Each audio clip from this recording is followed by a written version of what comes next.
está allá en el cielo, en su trono, y que desde allá está observando, y que si nos portamos mal, o si alguien se porta mal, pues Dios lo va a castigar. Pero hasta ahí nada más. Sin embargo, el Dios de la Biblia, la autorrevelación de Dios, como Dios se ha dado a conocer, Él nos dice que no solamente es el creador de todo cuanto existe, sino que Él es sustentador.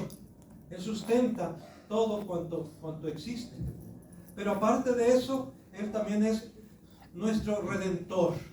Él se propuso redimir un pueblo para sí, un pueblo celoso de buenas obras, un pueblo que glorifique su nombre, un pueblo que le honre, un pueblo que manifieste su gloria, que manifieste su amor, que manifieste su bondad.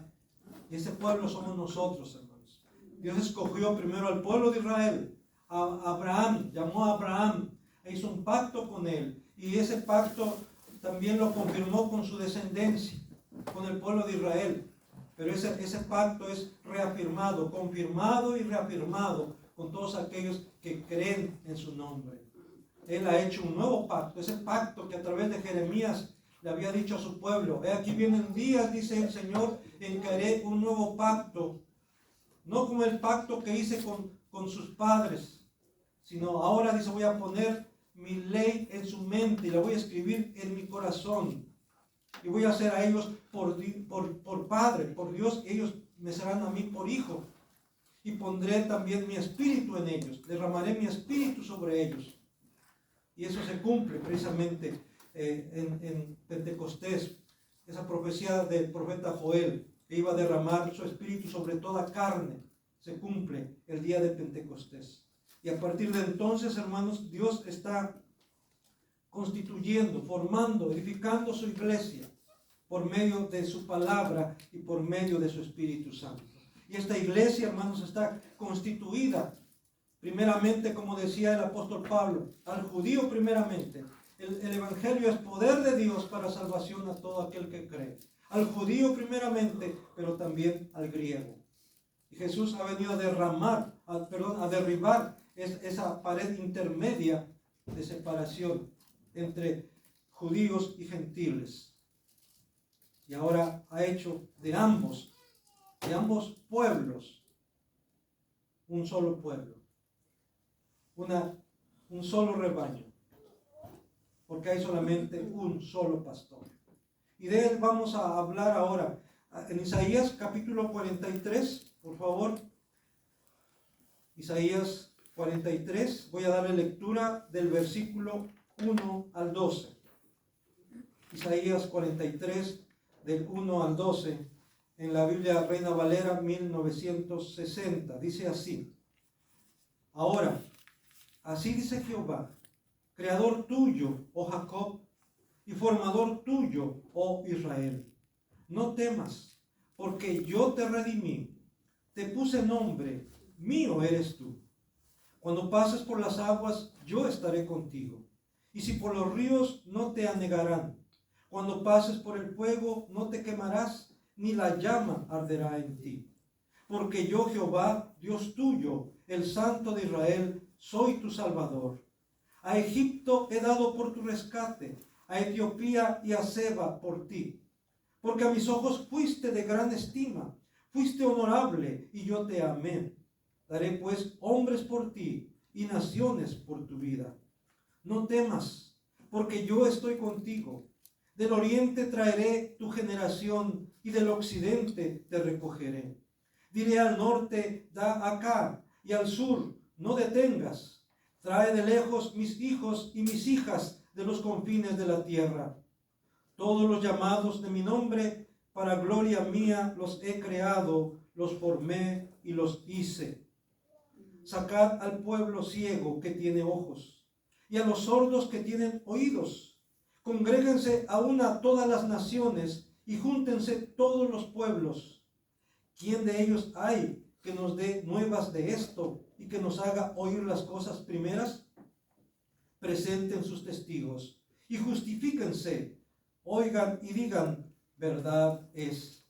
Vosotros sois mis testigos, dice Jehová, y mi siervo que yo escogí para que me conozcáis y creáis y entendáis que yo mismo soy. Antes de mí no fue formado Dios, ni lo será después de mí. Yo Jehová, y fuera de mí no hay quien salve.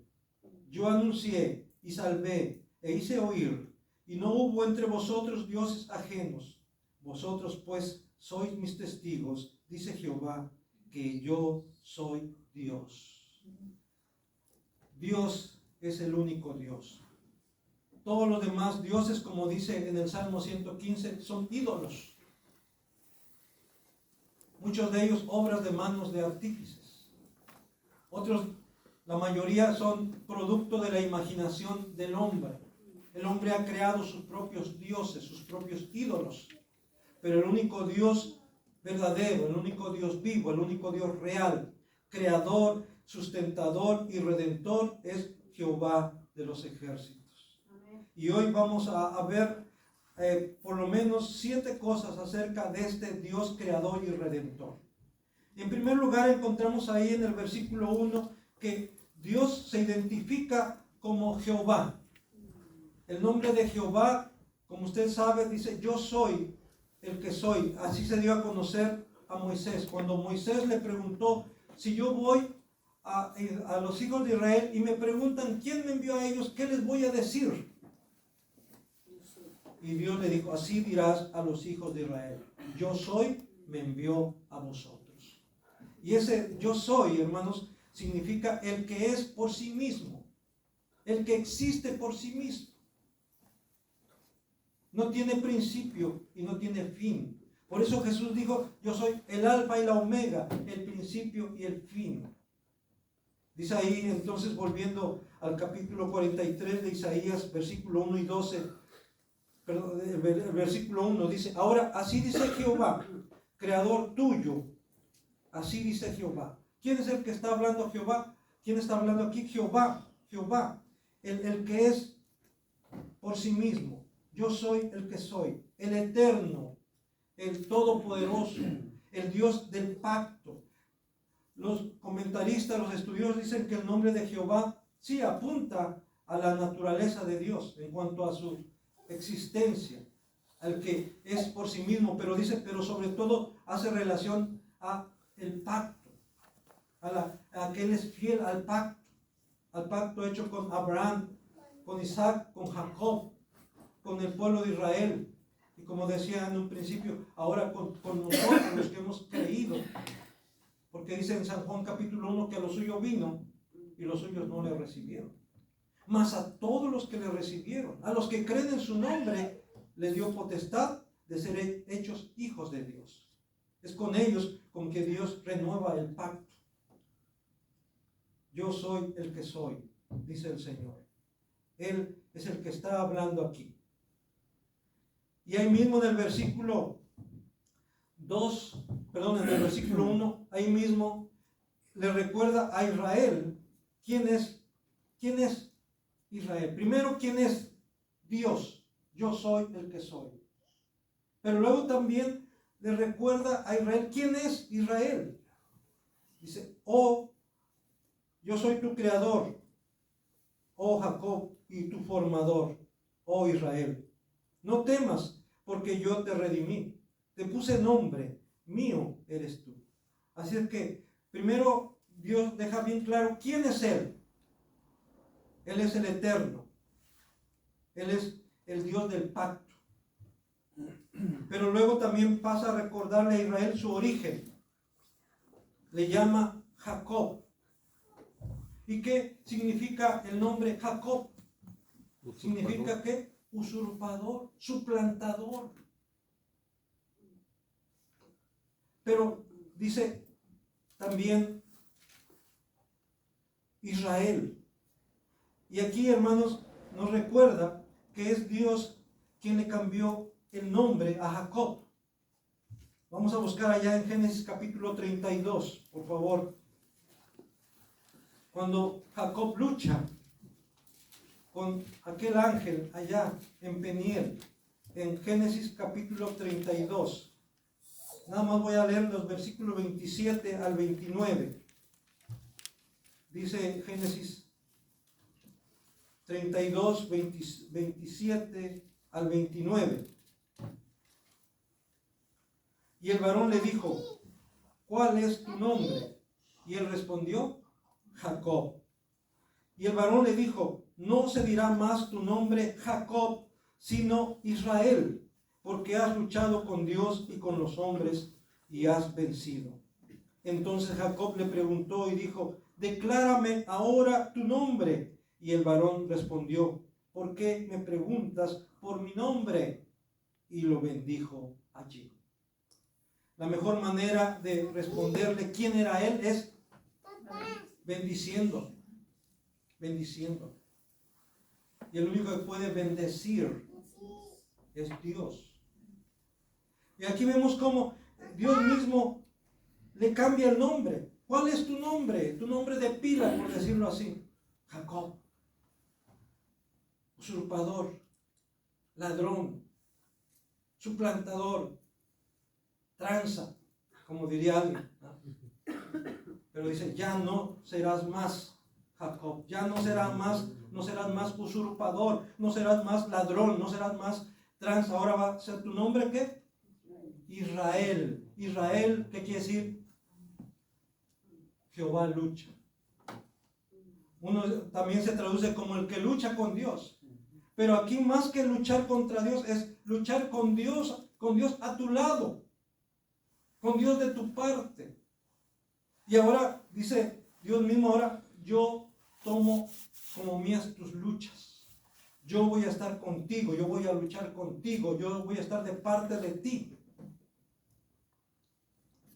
El que lucha con Dios, o Dios lucha más bien. Es Dios quien está reafirmando a Jacob, ahora tú eres una nueva persona, pero también ahora estás en una nueva relación. Y por eso dice, no temas, porque yo te redimí, te puse nombre, yo te he puesto nombre, mío eres tú.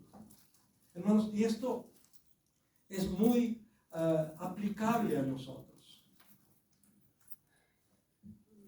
Nuestro pasado, no podemos negar nuestro pasado. No podemos negar nuestros orígenes. Cada uno viene de familia diferente, algunos tal vez hasta de familias disfuncionales. O familias con tradiciones pues no muy buenas, con hábitos o vicios. Y de alguna manera hemos sido parte de esas familias.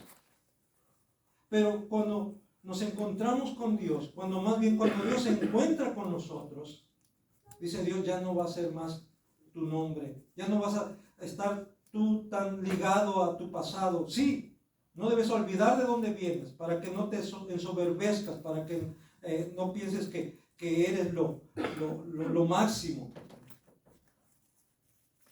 Pero tú ya no perteneces a esa, vamos a decirlo así, a ese mundo, a esa clase de gente. Ahora tú eres, dice el Señor, mío. Yo te he puesto nombre, te he dado una nueva naturaleza. Te estoy ofreciendo una nueva vida, dice el Señor. Ahora tú vas a marcar la diferencia. Algunos hablan de romper maldiciones, de romper cadenas. Es Dios quien te libera. Es Dios quien rompe esas cadenas. Y yo no sé si haya maldiciones en tu familia o en tu vida, pero todo eso queda atrás, dice el Señor. No temas. Yo te redimí, te he puesto nombre, mío eres tú. Por eso el apóstol Pablo, cuando escribe a los Corintios, cuando escribe a los Efesios, les recuerda. A los Corintios les dice, no escogió Dios lo excelente del mundo, lo mejor, no. Escogió lo más débil del mundo para manifestar su poder. Escogió a lo más necio del mundo para manifestar su sabiduría. Y se está refiriendo a los Corintios. Y luego cuando escribe a los Efesios, dice, ustedes anduvieron un tiempo como los demás gentiles,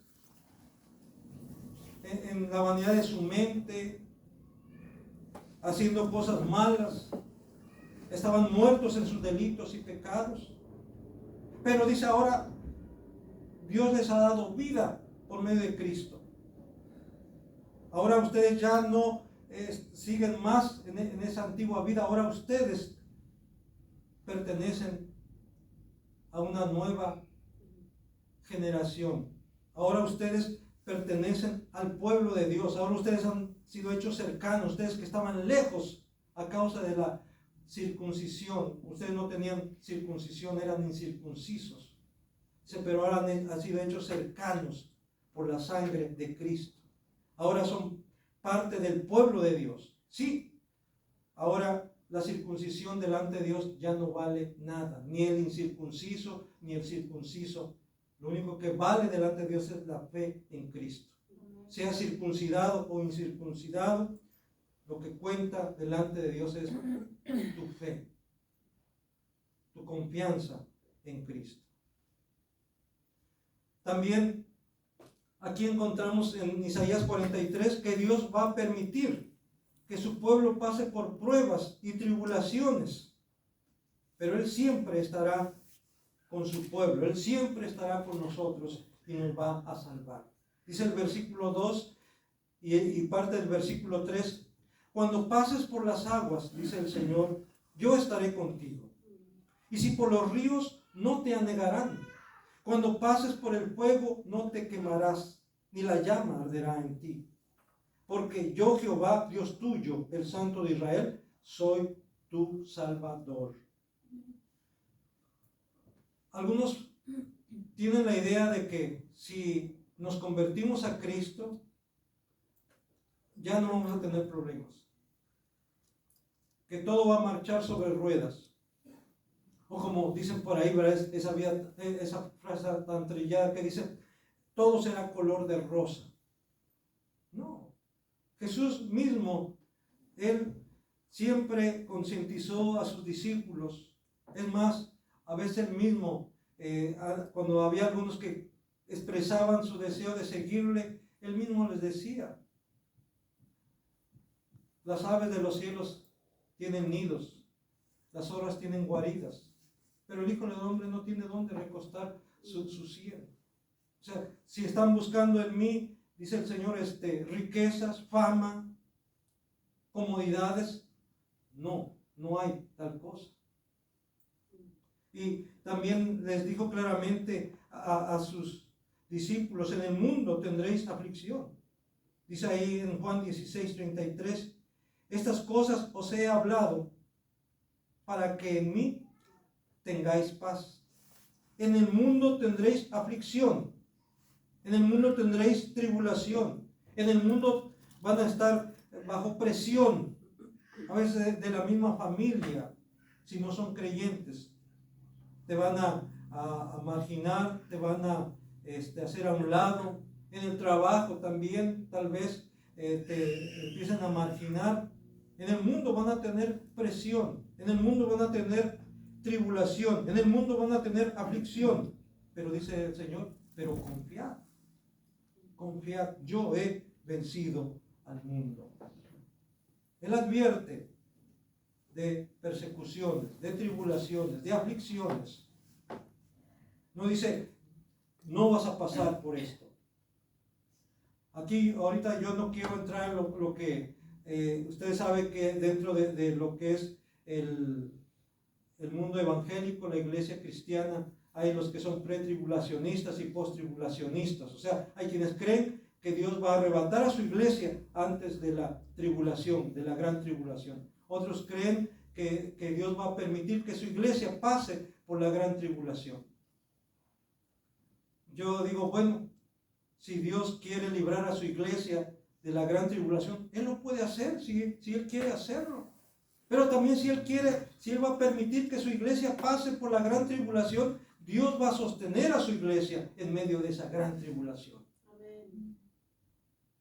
Y aquí podemos ver que el Señor está diciendo, cuando pases por las aguas, yo estaré contigo. No dice, no vas a pasar por las aguas. No dice, vas a pasar flotando, vas a caminar sobre las aguas. No, aun cuando pases por las aguas, yo voy a estar contigo, dice el Señor. Cuando pases por los ríos, dice, no te van a anegar, no te vas a ahogar. Él te va a rescatar, Él te va a dar fuerzas para que cruces esos ríos, para que salgas adelante, para que llegues a la otra orilla. Cuando pases por el fuego, no te quemarás, ni la llama arderá en ti. En el Antiguo Testamento tenemos un caso bien específico de esto. Aquellos jóvenes que fueron fieles a Dios, aquellos amigos de Daniel, ¿recuerdan? Que Nabucodonosor había dado la orden, mandó a erigir una estatua y dijo que cuando sonara la trompeta, el tamboril, cuando se escucharan los instrumentos de música, cuando se convocara a la adoración a esa estatua, todos tenían que postrarse delante de ella. Y estos jóvenes, amigos de Daniel, se propusieron en su corazón ser fieles a Dios, a pesar de que estuviera de por medio su vida. Y la orden era específica, que quien no lo hiciera iba a ser arrojado al horno de fuego, ardiendo. Y Sadrach, Mesach y Abednego se mantuvieron firmes. Y aún Nabucodonosor los trató de reconvenir. Y él dijo, el Dios a quien servimos, Él nos va a librar de tu mano, oh rey. Y si no, de todos modos no vamos a postrarnos ante la imagen. Y no se postraron ante la imagen. Y en su enojo Nabucodonosor mandó a calentar el horno 7 veces más de lo normal. De tal forma que quienes los arrojaron, dice la Escritura, murieron. Y aquellos jóvenes allá en el horno de fuego. Traten de imaginarse, ¿verdad? Aquellos jóvenes. Dice que vieron que se paseaban, pero ya no eran 3, ahora eran 4. Uno más estaba con ellos.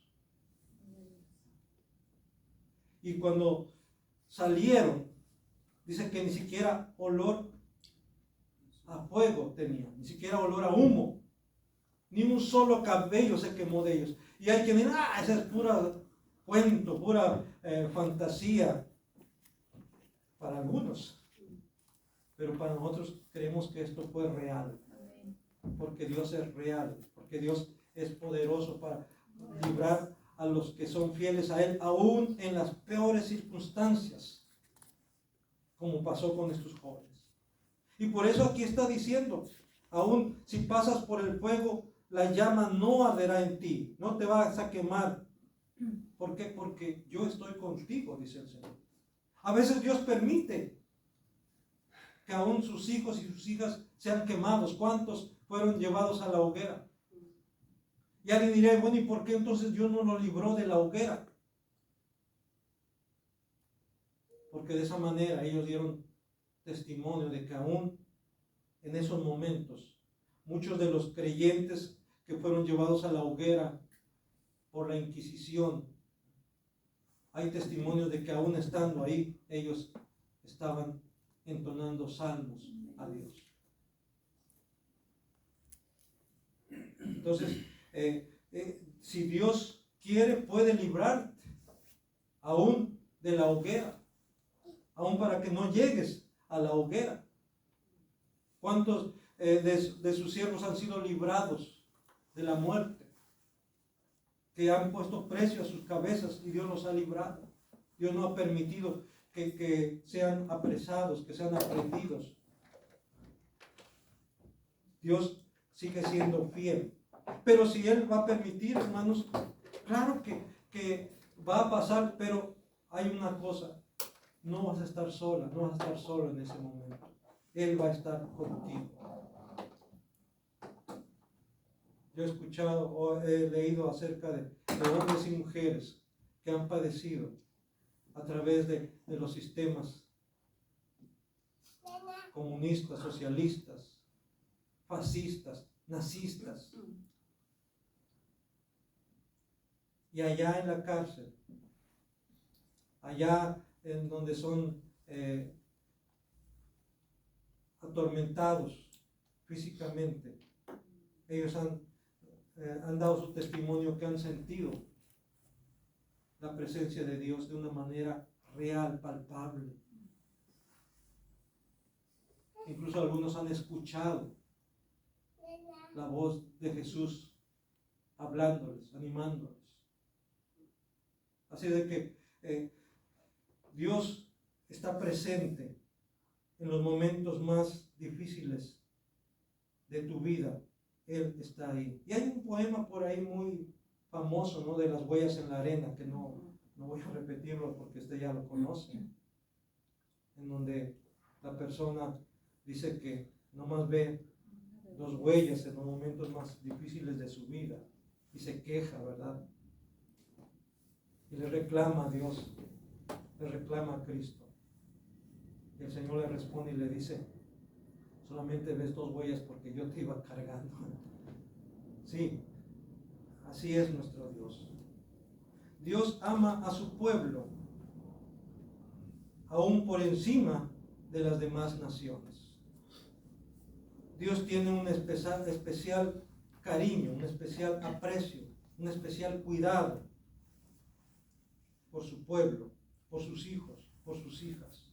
Dice la segunda parte del versículo 3 y versículo 4: a Egipto he dado por tu rescate, a Etiopía y a Seba por ti, porque a mis ojos fuiste de gran estima, fuiste honorable y yo te amé. Daré pues hombres por ti y naciones por tu vida. Hay personas que critican mucho lo que Dios hizo en el Antiguo Testamento a favor del pueblo de Israel. Dicen: ¿cómo es posible que Dios haya dado la orden de exterminar a las naciones que poblaban la tierra de Canaán? ¿Qué clase de Dios es este? Y no aceptan. Dicen: no, yo no creo en un Dios así, un Dios injusto, un Dios sanguinario, un Dios cruel. Pero es verdad que a veces nos cuesta trabajo aceptar esto, entender esto, aceptarlo sobre todo. Pero yo he entendido que, ¿qué haces tú cuando vas a dejar a tu hijo en algún lugar, o a tu hija, a tu bebé? Tienes que cerciorarte de que sea un lugar seguro. Tienes que cerciorarte de que no haya peligros. Tienes que limpiar, por decirlo así, el lugar a donde vas a dejar a tu hijo, a tu hija, a tu bebé. Si hay serpientes, si hay escorpiones, si hay alimañas ahí, ¿qué vas a hacer? Mira, pues no lo dejo ahí. O no lo dejas, o limpias el lugar y haces del lugar algo seguro para tu hijo, para tu hija. Es lo que Dios hizo con su pueblo. Y suena así muy cruel, suena muy chocante, pero Dios así lo determinó. Dice: yo he dado, ¿qué dice ahí?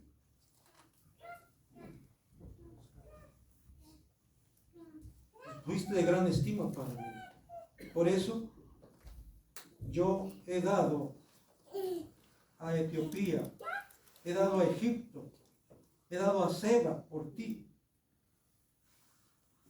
Para Dios, el pueblo de Israel era más valioso que Egipto, más valioso que Etiopía, más valioso que Babilonia incluso. Dice: ¿por qué? Porque para mí eres de grande estima. Fuiste honorable y yo te amé. Y esto, hermanos, no nos debe sorprender, porque ya en Deuteronomio, a través de Moisés, y ahora sí que si alguien no está de acuerdo con esto, pues que pleitee con Dios. Yo solamente estoy dando a conocer lo que Dios ha revelado en su palabra, lo que Él hizo por su pueblo Israel, lo que Él sigue haciendo por su pueblo Israel. ¿Cómo es posible que este pueblo haya sobrevivido, que este pueblo, aún estando rodeado de enemigos y enemigos, países más grandes y aparentemente más poderosos que ellos, literalmente rodeado de enemigos, Dios ha preservado a este pueblo, a esta nación. Dice en Deuteronomio capítulo 32, versículo 9 y 10. Es Moisés profetizando, Moisés lleno del Espíritu de Dios, lleno del Espíritu Santo.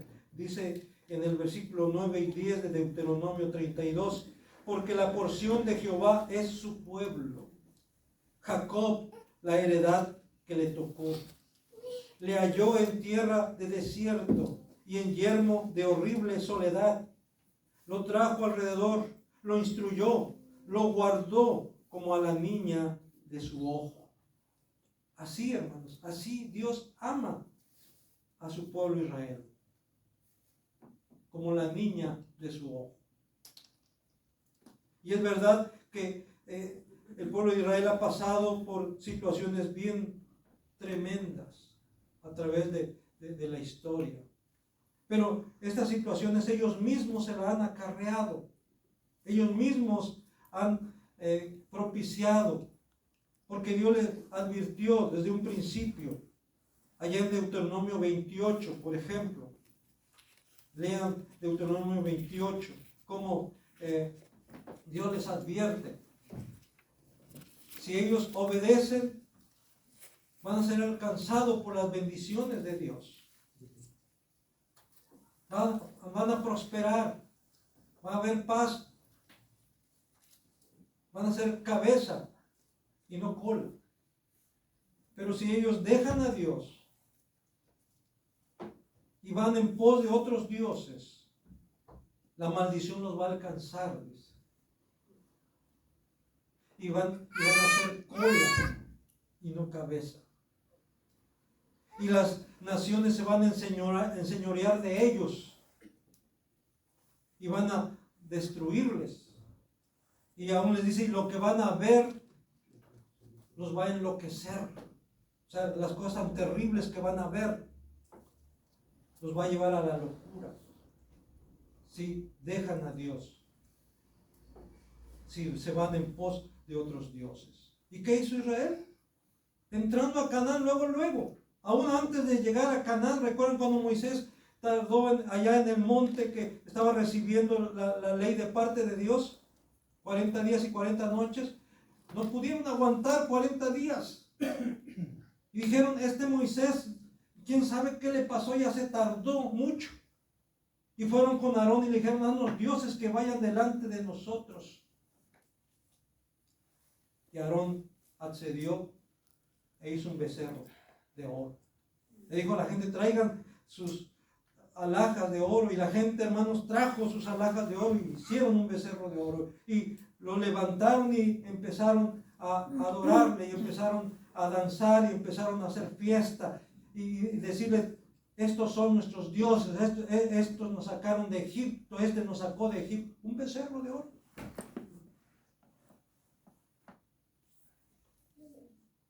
Antes de entrar. Ya estando en Canaán, hermanos, se fueron tras los dioses de aquellas tierras. Ellos mismos son los que han propiciado esas situaciones tan terribles. No ha sido Dios, ellos mismos. Dios les advirtió, pero no le creyeron a Dios. Y lo mismo puede pasar ahora. Dios advierte. Y a veces no le creemos, no lo tomamos en serio. Pero una cosa sí, mi hermano, mi hermana, quiero que sepas, que Dios te ama. Que Dios es amor, pero también Dios es santo. Dios es justo. Y por eso es importante que tengamos siempre presente en nuestra mente y en nuestro corazón al Dios de la Biblia. Y el Dios de la Biblia sí es un Dios de amor, pero también es un Dios santo. Dios te ama como la niña de sus ojos. Eres muy valiosa, eres muy valioso para Él. Dice el versículo 5 y 6, volviendo a Isaías 43. No temas, porque yo estoy contigo. Del oriente traeré tu generación, y del occidente te recogeré. Diré al norte, da acá, y al sur, no detengas. Traeré de lejos a mis hijos y mis hijas de los confines de la tierra. Dios redime y reúne a su pueblo.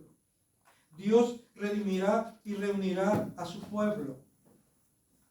Esa es una promesa que Él ha venido haciendo a través de los profetas. Y aquí entra otra vez lo que es la corriente del milenio, del dispensacionalismo. Otra vez, por cuestión de tiempo, yo no quiero entrar en muchos detalles en esto, pero quiero, en base a la palabra de Dios, que entendamos esto. Sí, Dios no ha desechado al pueblo de Israel. Pero también Dios ha recibido a los gentiles, los que estamos alejados de la ciudadanía de Dios, sin esperanza y sin Dios en el mundo. Ahora Dios nos ha acercado. Vamos a buscar allá en Romanos, capítulo 11.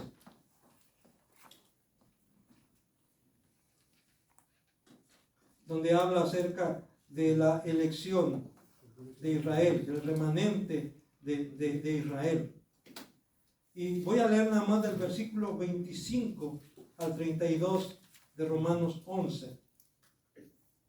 En algunas versiones, por ejemplo, en mi Biblia dice, trae ahí ese párrafo como título, la restauración de Israel.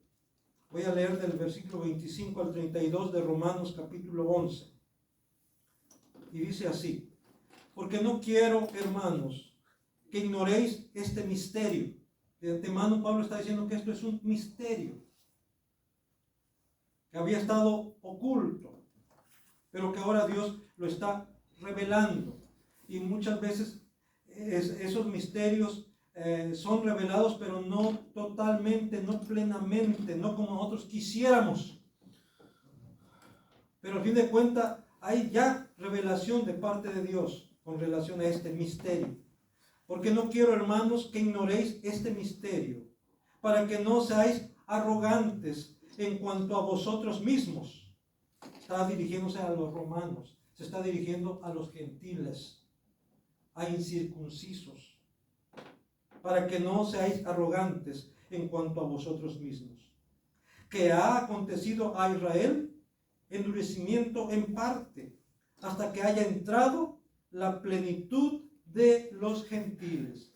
Dios mismo endureció el corazón de Israel como nación, de Israel como descendientes de Abraham, de Israel los circuncidados. ¿Para qué? Dice, para que entre la plenitud de los gentiles. Versículo 26. Y luego todo Israel será salvo, como está escrito. Vendrá de Sión el libertador, que apartará de Jacob la impiedad. Muchos en base a este pasaje dicen que Dios va a salvar a todos los de Israel, a toda la nación de Israel, que por eso los está juntando. Y sí es cierto, se están juntando para poblar nuevamente la tierra que antes era la tierra de Canaán, la tierra prometida, la tierra de Palestina, todo lo que... Entonces, dicen, ahí está, se está ya llevando a cabo el cumplimiento. Dios va a redimir a todos los israelitas. Pero primero dice, van a ser salvos todos los gentiles, los escogidos. Pero vamos a ver esto. Dice, versículo 27, y este será mi pacto con ellos, dice el Señor, cuando yo quite sus pecados. Así es que hay un requisito para que Israel sea salvo. Y es el mismo requisito para que los gentiles sean salvos.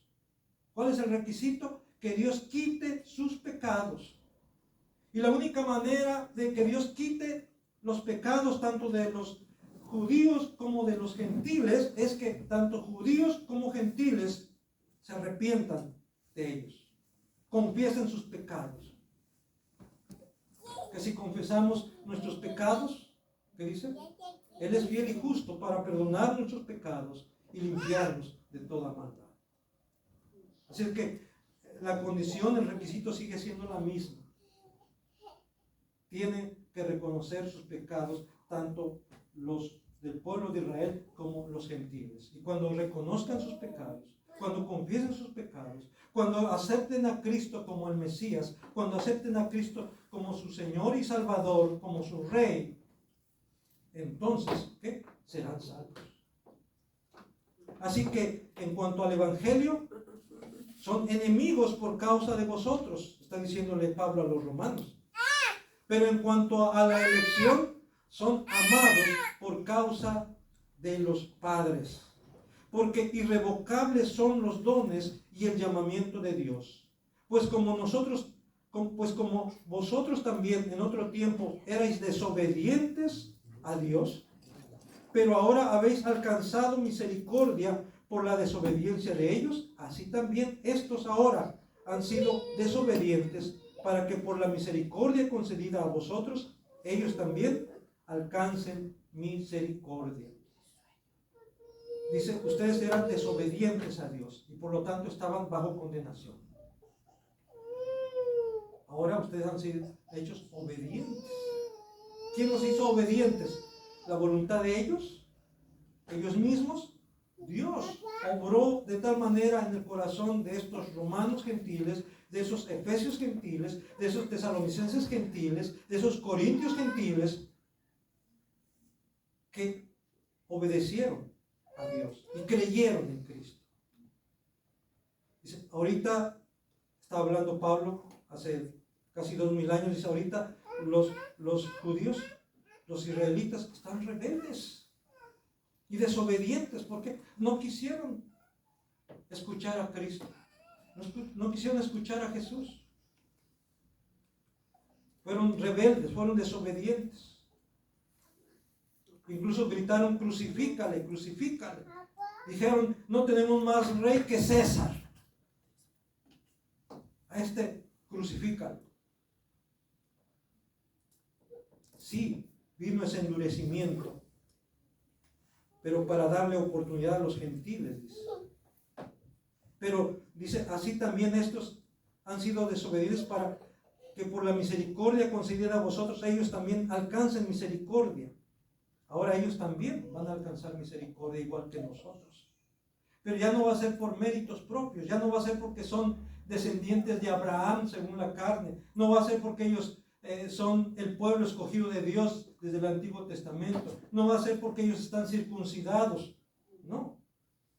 Va a ser porque Dios tenga misericordia de ellos, igual que tuvo misericordia de ti y de mí.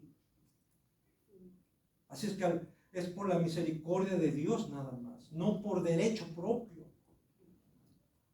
no por ser el pueblo de Israel, no por ser israelitas. Y dice el versículo 32, porque Dios sujetó a todos en desobediencia, tanto a judíos como gentiles, ¿para qué? Para tener misericordia de todos, tanto de judíos como de gentiles. Volviendo al versículo 25 y 26. Porque no quiero, hermanos, que ignoréis este misterio, para que no seáis arrogantes en cuanto a vosotros mismos, que ha acontecido a Israel endurecimiento en parte, hasta que haya entrado la plenitud de los gentiles, y luego todo Israel será salvo, como está escrito, vendrá de Sión el libertador, que apartará de Jacob la impiedad. ¿Quién es ese que vino de Sión, ese libertador? Cristo, Jesucristo. Todo el que invoque el nombre del Señor Jesucristo será salvo, tanto judío como gentil. Porque, como Pedro les dijo claramente a aquellos israelitas, esos judíos que estaban escuchándoles allá en Hechos 4, versículo 12, en ningún otro hay salvación. Porque Porque no hay otro nombre bajo el cielo dado a los hombres, tanto a judíos como gentiles. No hay otro nombre por el cual podamos ser salvos, solamente en el nombre de Jesucristo. Es Dios, como vemos aquí, quien redime y reúne a su pueblo. Es verdad, se está reuniendo el pueblo de Israel. Y esto es parte yo creo que de la promesa de Dios, del cumplimiento de las profecías. Pero no solamente tienen que reunirse en un lugar como nación, como pueblo, sino tienen que reunirse y unirse en su fe en Cristo. Tienen que reconocer a Jesús como el Mesías y solamente así serán salvos. Cuando haya entrado la plenitud de los gentiles, ¿qué plenitud? La plenitud de los gentiles que han sido escogidos por Dios desde el principio para salvación, como dice la Escritura. Cuando haya entrado, también Dios tiene sus escogidos dentro del pueblo de Israel. Y así como Dios va a salvar a la plenitud de los escogidos dentro de los gentiles, Dios va a salvar a la plenitud de los escogidos dentro del pueblo de Israel. Y de esa manera todo Israel será salvo, y de esa manera la plenitud de los gentiles también serán salvos en Cristo, por medio de Cristo, porque ya ha venido de Sión el libertador. Ya ha venido aquel que apartará y que está apartando de Jacob la impiedad, que está apartando del pecado a su pueblo, que está llamándolo para sí mismo. Así es que Dios redime y reúne a su pueblo. Dios redimirá y reunirá a su pueblo, por supuesto que sí. Todo verdadero creyente, hombre o mujer, ha sido creado para la gloria de Dios. Dice el versículo 7, volviendo a Isaías 43. Voy a tratar de concluir el tema, hermanos, porque si no luego ya no concluyo, me quedo y siento que hace falta, ¿verdad? Isaías capítulo 43, versículo 7.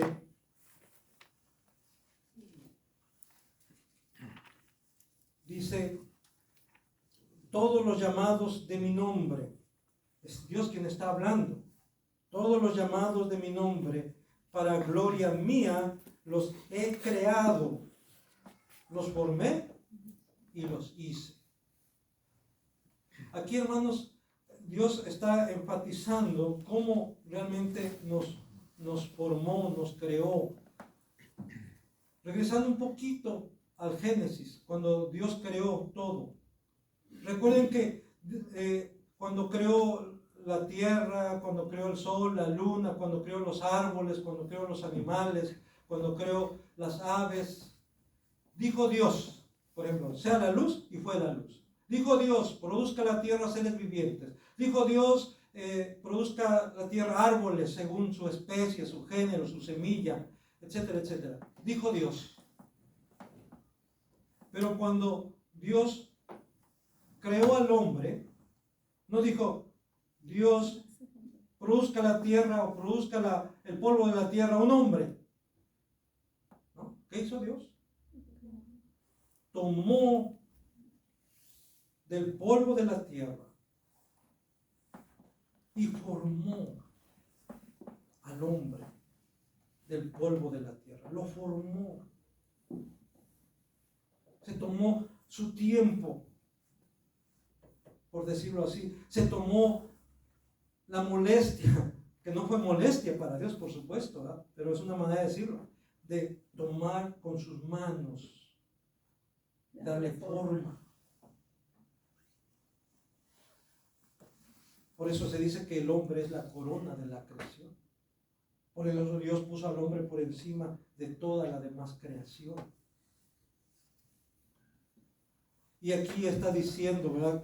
Todos los llamados de mi nombre, todos los que llevan mi nombre, dice el Señor,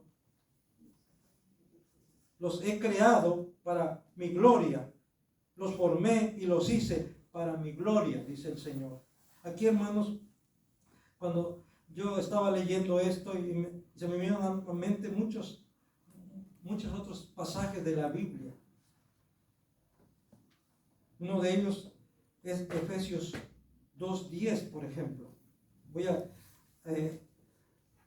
invitarles que busquen en Efesios capítulo 2, versículo 10.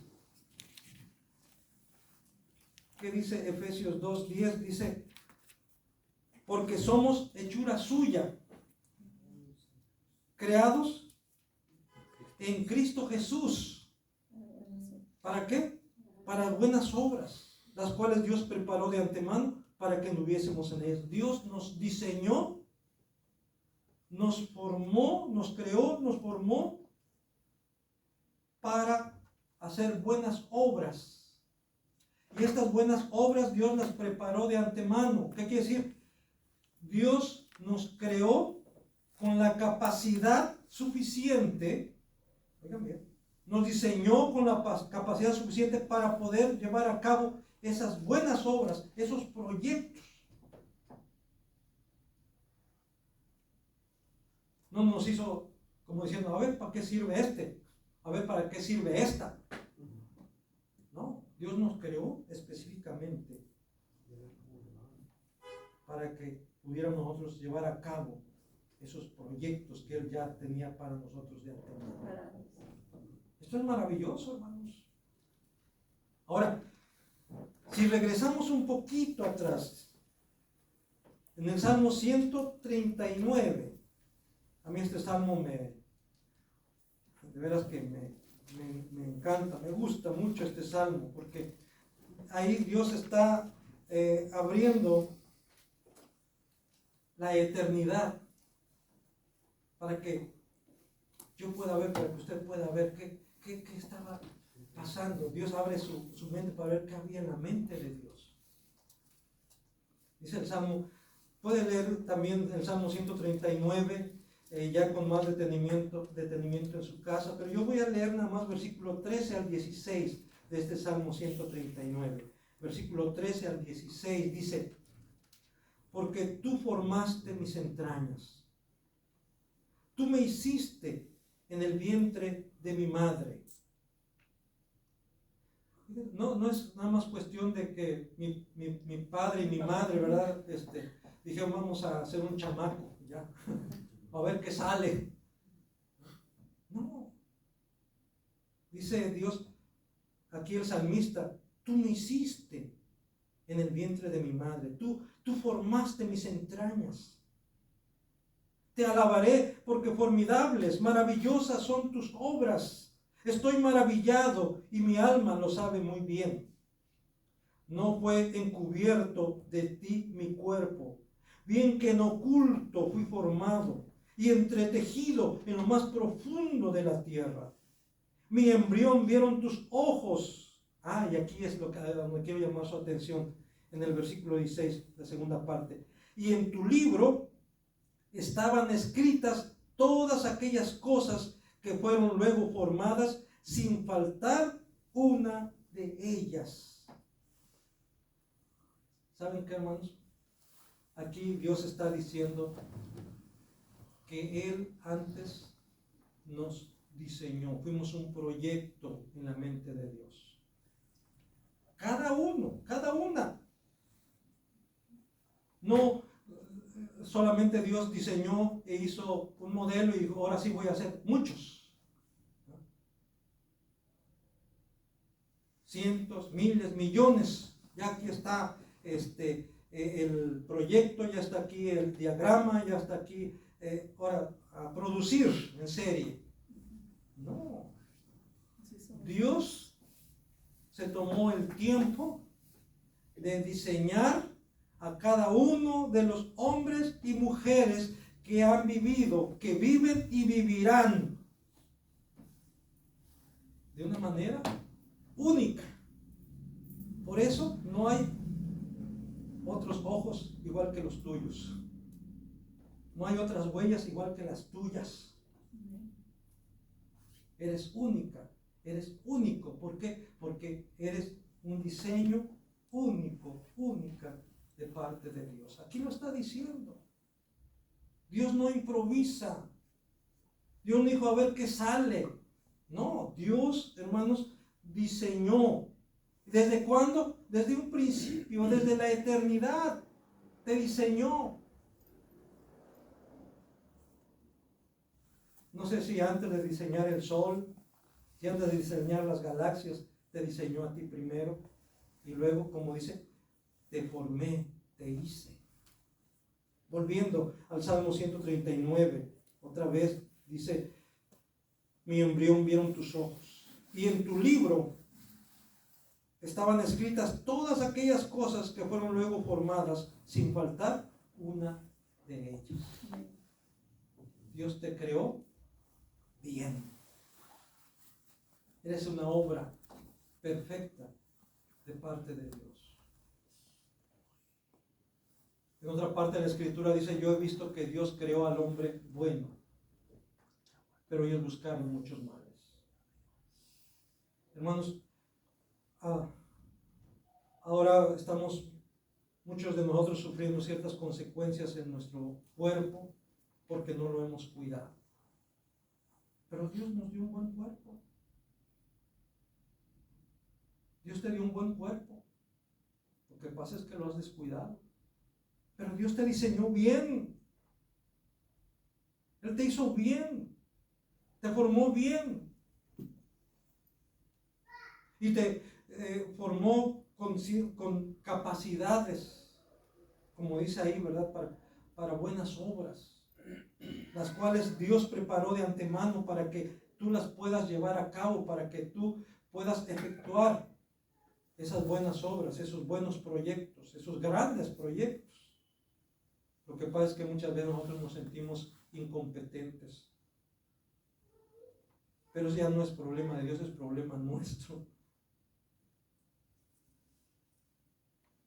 Por eso Dios dice, mira que te mando, que te esfuerces y que seas valiente. No temas ni desmayes, porque yo estoy contigo. O sea, tú puedes.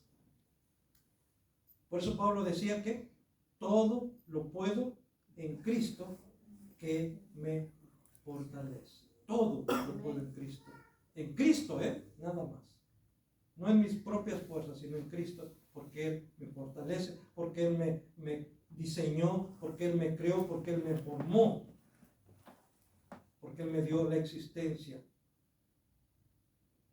Y Él no se equivoca, hermano. Él no se equivoca. Nosotros somos los que nos equivocamos. Así que hay algo más que podía decirles, pero ahí vamos a dejarle con esta idea, hermanos. Ese es el Dios en quien hemos creído. Es un Dios todopoderoso, pero también es un Dios amoroso. Es un Dios que es amor, pero es un Dios que es justo y que es santo, y que Él demanda obediencia. Pero si confiamos en Él, y quiero terminar con estas tres palabras que se lleven ustedes en su mente, en su corazón. Hay tres principios que debemos tomar en cuenta para este año 2023. Confianza en Dios, en el Dios de la Biblia, no en el Dios que nosotros nos imaginemos o nos formemos, no, sino en el Dios de la Biblia. Obediencia es la segunda palabra. Obediencia, ser obedientes a ese Dios de la Biblia. Y en tercer lugar, tenemos que ser persistentes, ser constantes, persistentes. Confianza, obediencia y persistencia. Si ponemos en práctica estos tres principios, yo creo, hermanos, que este 2023 va a ser un año agradable, un año de bendición, un año en donde vamos a poder ver la gloria de Dios.